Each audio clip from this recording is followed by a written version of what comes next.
tahadharini, tanabahini na neema hii, wasije watu kutoka nje wakakuleteeni mambo ambayo yatavuruga yale mliokuwa nayo.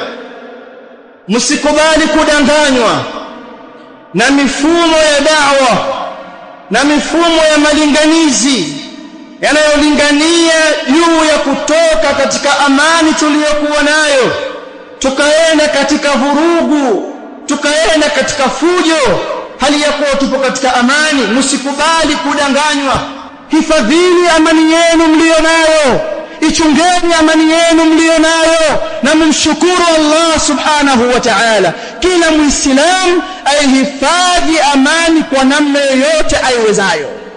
Ikiwa kuzungumza, azungumza juu ya amani. Ikiwa kuandika, aandike juu ya amani. Asiwaache watu wachache kutuharibia tuliyokuwa nayo.